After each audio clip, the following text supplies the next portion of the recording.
अस्सलाम वालेकुम। अक्सर गरी के साथ आज मैं आप लोग को बताना चाहता हूँ कुश्ता चांदी कि चांदी का कुश्ता किस तरीके से किया जाता है। सबसे पहला काम आप लोगों ने क्या करना है व्यूअर्स, चांदी को अच्छे तरीके से साफ़ करें। अब साफ़ करने के लिए मेरी बेहद यहाँ पे वीडियो मौजूद है। चांदी को, तांबे को, पारे को साफ़ मुसफ़ा करने के तरीका कार क्या है वो आप लोग वॉच कर सकते हैं। चांदी साफ़ करने के बाद उसका आप लोग 1 तोला चांदी का बुरादा तैयार कर लें। बुरादा आप खुद भी तैयार कर सकते हैं, बाज़ार से भी करवा सकते हैं, कोई इशू नहीं है। बुरादा करवाने के बाद उसमें आप शीर मदार की मदद से उसकी रगड़ाई करें। 6 घंटे रगड़ाई करें शीर मदार में, ठीक है। बुरादा चांदी की 1 तोला बुरादा चांदी हो और वह मुसफ़ा होनी चाहिए।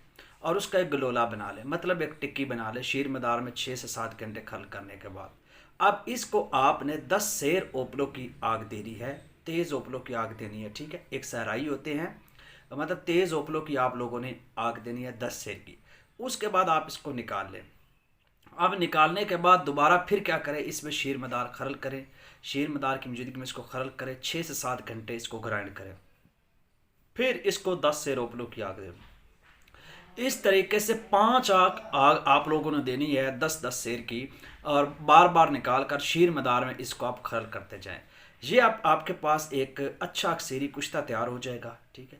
अब ये जो चांदी का कुश्ता है ये दमे और खांसी के लिए तो हद दर्जा का फ़ायदा है, यानी उसके लिए ये चिटिक करके रखता है। इतना फ़ायदा है कि आपकी सोच है, यानी दमे और खांसी बिल्कुल आपका दमा और खांसी के और टीबी के मसाइल बिल्कुल ख़त्म हो जाता है। दूसरा, इसको खिलाना कैसे है। अगर मरीज़ की बात करते हैं तो खालिस शहद ले, ठीक है। और वो शहद में मिक्स करके, यानी आप कह लें कि आपके पास कम से कम 7-8 चम्मच शहद की हों, उसमें ये मिक्स करके 1 चम्मच में मिक्स करके ऊपर से वो शहद इस्तेमाल कर ले और दूध का इस्तेमाल करें। टीबी, खांसी, दमा इसके मसाइल बिल्कुल ख़त्म हो जाएंगे। और मर्दाना इमराज के लिए कितना फ़ायदेमंद है उसकी मुझे यहाँ पे हकीम लोग मेरे सामने होते हैं, बताने की ज़रूरत नहीं है कि कुश्ता चांदी कितना अक्सरी है, कि वो भी सारे जितने भी नुक्स होते हैं इंसान में वो सारे के सारे ख़त्म कर देता है। तो कुश्ता चांदी बनाएं। अच्छा, ये कुश्ता चांदी बनाने के बहुत से तरीक़ाकार हैं। कुछ लोग वो शाम में तैयार करते हैं, ठीक है। वो अब ये एक बात याद रहे, ये जो चांदी है, तांबा है, इसका जो कुश्ता जिस बूटी में आप बनाओगे ना उस ही का असर आता है, उस ही की तरह की इफादत आपको ये देता है। इसी कुश्ता चांदी को आप शीर मदार में भी कर सकते हो, आप ऑक्सन में भी कर सकते हो, असगंध में भी कर सकते हो, बेरी में भी कर सकते हो, बबोल में भी कर सकते हो, बस खपरा में भी। तो मुख्तलिफ बूटी में किया जा सकता है। अब जिस तरह की बूटी में करोगे उस तरह का फाका होगा। यही तो बात हमने नोट करना होती है।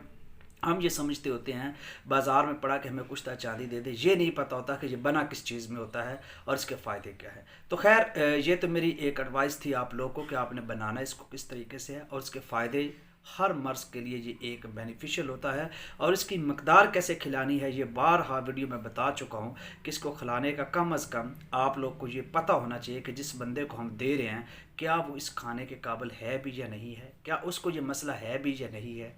तो ऐसे नहीं खिलाना, सोच समझ के मुहक्कक की तरह तहकीक करे बंदे की, उसके बाद उसको ये खिलाए। तो ये कुश्ता चांदी का तरीका था जो मैंने आप लोगों के साथ शेयर किया। शुक्रिया।